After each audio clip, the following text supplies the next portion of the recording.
Dr. D. Ramesh, HOD and Associate Professor of Government College, Shumoga, and my colleague Nagarshya KM. We are going to demonstrate the systematic semi-micro qualitative analysis of inorganic salt mixture. This includes in the practical of Comp University, second BSc second semester. This semi-micro qualitative analysis involves 3 steps. First step is preliminary examination. Second one is detection of acid radicals, and third step is detection of a basic radical. So before going to this, so what is salt?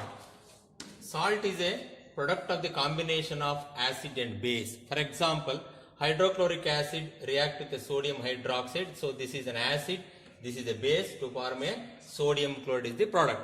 So this is called salt. So the salt containing 2 parts. One is a Na plus ion and another one is a Cl minus ion.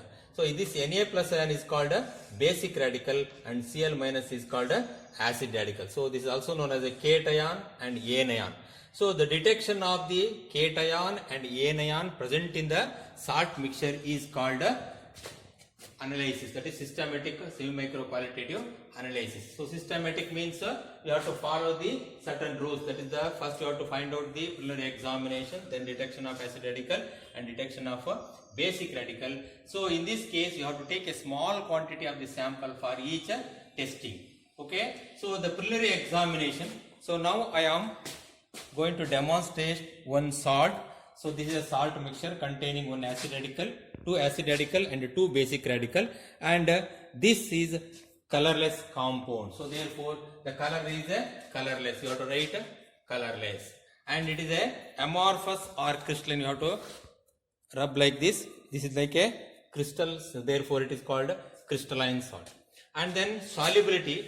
So first you have to check the solubility in water. If not soluble in water, then go to with the dilute hydrochloric acid. If not soluble in dilute hydrochloric acid, then check in the dilute nitric acid. So first I will check this solubility test. Take a small quantity of the sample, add water.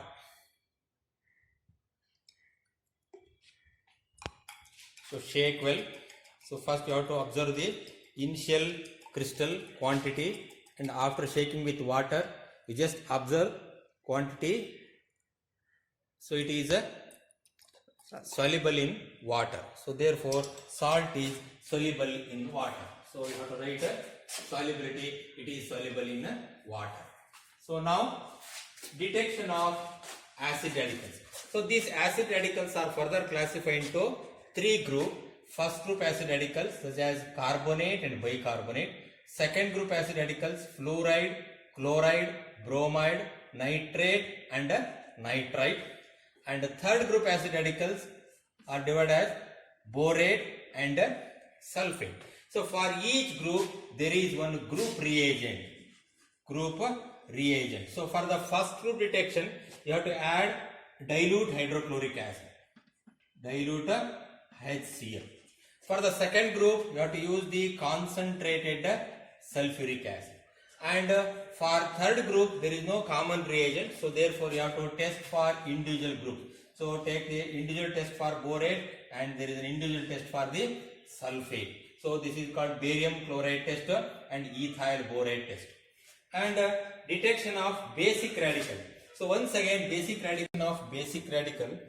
So we divide these radicals into 6 groups. The first 0th group, that is ammonium, because it is we are adding so many solutions such as ammonium chloride, ammonium hydroxide, ammonium carbonate. Therefore ammonium radical is going to introduce into the reaction. So therefore first you have to detect the presence of ammonium radical, then first group, second group, third group, fourth group, fifth group, sixth group. So these radicals are placed in the respective groups. Lead and mercury are placed in the first group. For this group the reagent is dilute hydrochloric acid, and copper and bismuth cadmium are placed in the second group. The group reagent is dilute hydrochloric acid plus H2S gas, and aluminium, ferrous and ferric are placed in the third group. The separation for these radicals we are going to use the reagents as original solution plus ammonium chloride, in excess ammonium hydroxide. And for this fourth group, zinc and manganese are there. So the group reagent is original solution plus ammonium chloride, in excess ammonium hydroxide and H2S gas. And barium, calcium, strontium are placed in the fifth group. For this group, the group reagent is original solution plus ammonium chloride, ammonium hydroxide and ammonium carbonate. And for the last group, there is no common reagent to separate all these three radicals. Therefore, you have to detect individually. Magnesium by ammonium phosphate, sodium, potassium pyroantimonate, potassium. For potassium, you have to use the picric acid. So these are the some of the importance of the systematic semi-micro-qualitative analysis. Once again, I will repeat. So this analysis involves three steps. First one is preliminary examination, where you have to find out the state of the salt, whether it is a crystalline or amorphous, and color and solubility. And the second one is detection of acid radical, whether it containing carbonate, bicarbonate or sulfate, bromide, nitrate, etc. And third one is detection of basic radicals, where you have to write the separation table. I will discuss later. How to test the presence of first group acid radical. Take the salt in a test tube and take lime water in another test tube. Add dilute hydrochloric acid. So vigorous reaction takes place. Colorless gas is evolved. The gas is passed through lime water and just warm it.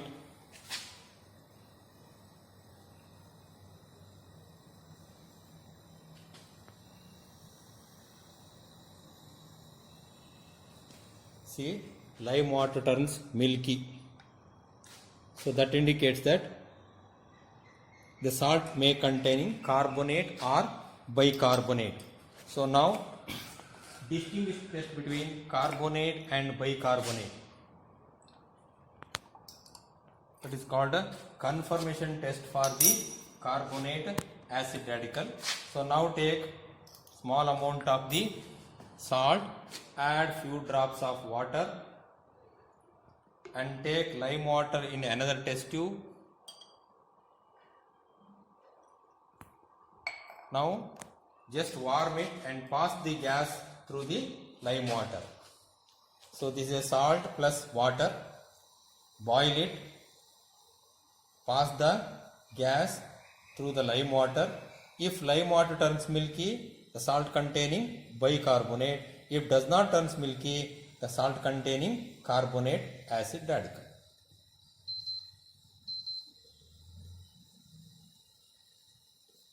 So now it is boiling.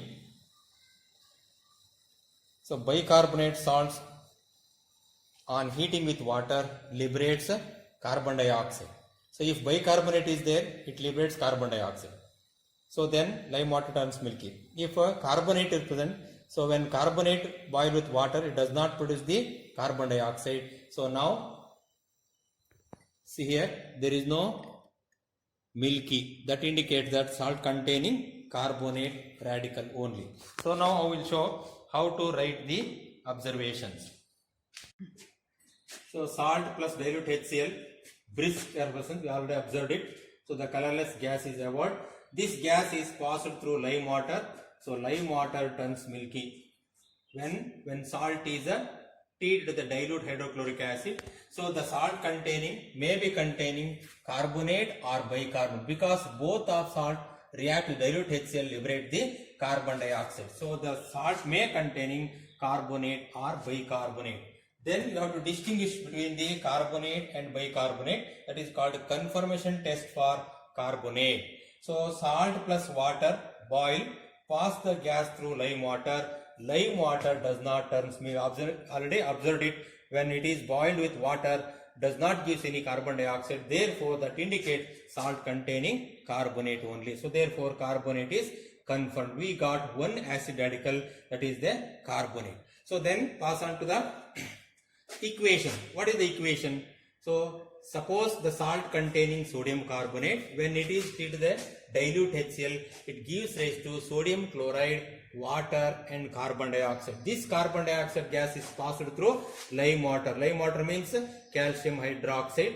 So carbon dioxide, after passing through the lime water, it converts into calcium carbonate. It is insoluble in water. Therefore, it gives a milky. Therefore, it is a calcium carbonate. So therefore, the equation between the carbonate, salt and HCl gives rise to carbon dioxide. Carbon dioxide reacts with the lime water, gives milky. So this confirms the presence of one acid radical, that is a carbonate acid radical.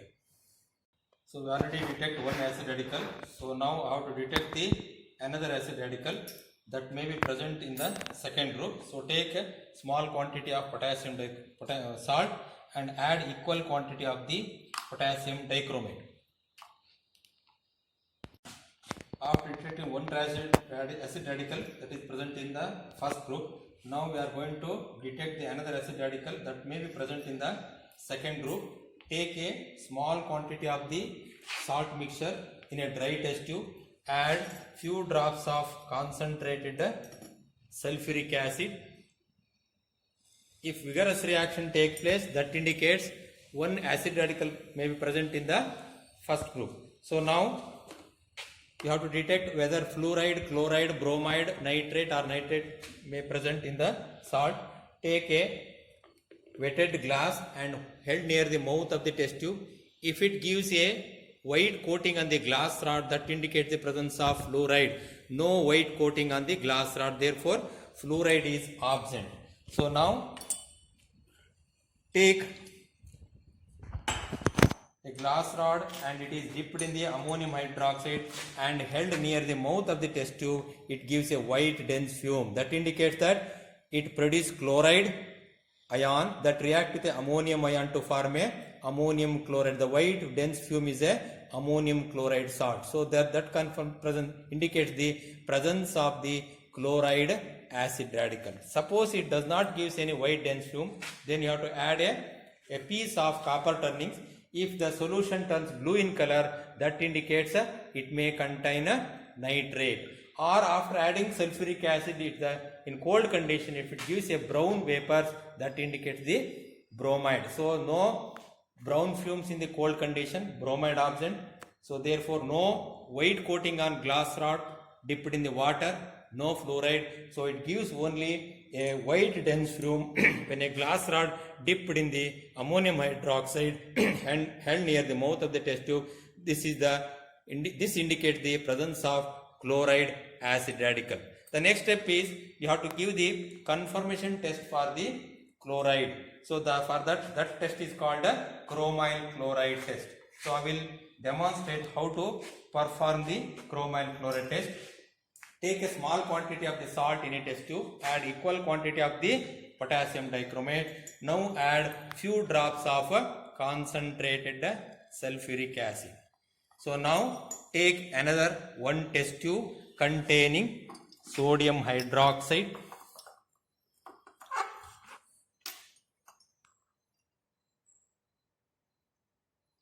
Take about 1 ml of sodium hydroxide and this liberated chromyl chloride gas. This orange vapors is a chromyl chloride vapors. These vapors are made to pass through a solution, that is sodium hydroxide solution. Just warm it,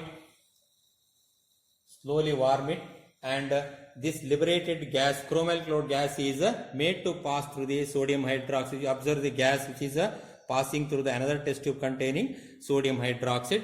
You have to pass the orange red chromyl chloride vapors to the sodium hydroxide till the solution becomes yellow. So now it becomes yellow color. So now we have to add acetic acid and lead acetate. Add few drops of acetic acid and lead acetate.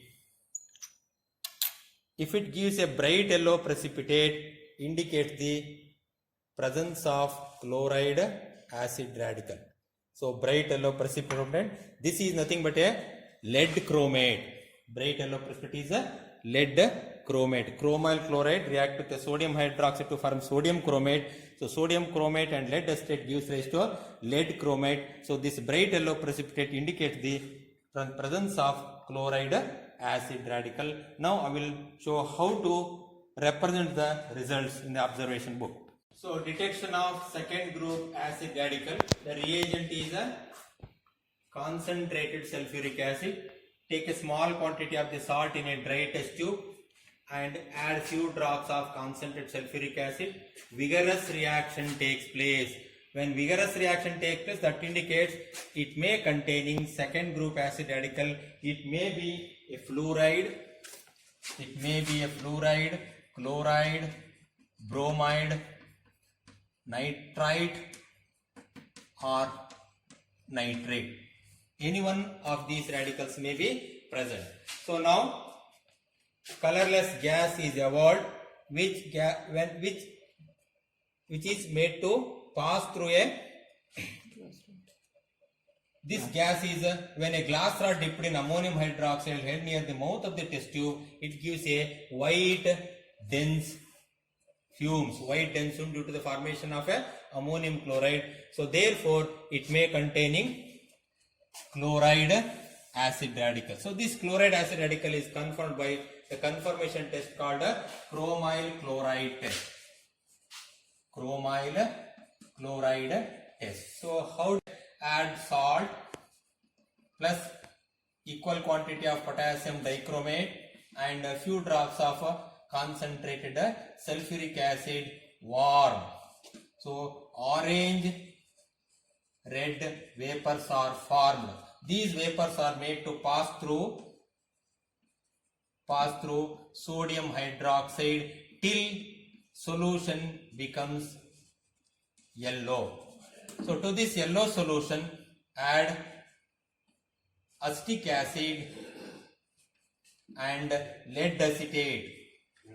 Acetic acid and lead acetate, you will get a bright yellow PPT. So that indicates the presence of, confirm the presence of chloride acid radical. So now we shall study some of the reactions involved in the detection of the acid radicals. So we already reported one acid radical, that is the carbonate. So now in the second group we got one acid radical, that is the chloride one, Cl minus. So what is the reaction? So suppose chloride is in the form of sodium chloride. When treated with the sulfuric acid gives rise to sodium bisulfate and HCl vapors. So these HCl vapors are in contact with the ammonium hydroxide vapors, gives rise to ammonium chloride salt. So this is appear in the form of a white dense fume. So now the another reaction, that is a chromyl chloride test reaction. So in this reaction, salt in the form of sodium chloride is treated with a equal quantity of potassium dichromate crystals and concentrated sulfuric acid. After warming, it gets converted into potassium bisulfate, sodium bisulfate, and this is important, that is a chromyl chloride vapors, orange red vapors. Orange red vapors evolved, that is a chromyl chloride. Hence the name of the test is chromyl chloride, because of the gas evolved chromyl chloride. This chromyl chloride gas is passed through sodium hydroxide. It is converted into sodium chromate. To this sodium chromate, after adding lead acetate in the presence of acetic acid, it gives lead chromate. This is the bright yellow precipitate. So the formation of bright yellow precipitate confirms the presence of the chloride acid radical. So far you have detected two acid radical. One is a carbonate acid radical, that is found in the first group, and second one is the chloride acid radical found in the second group. So now we have to detect the basic radicals.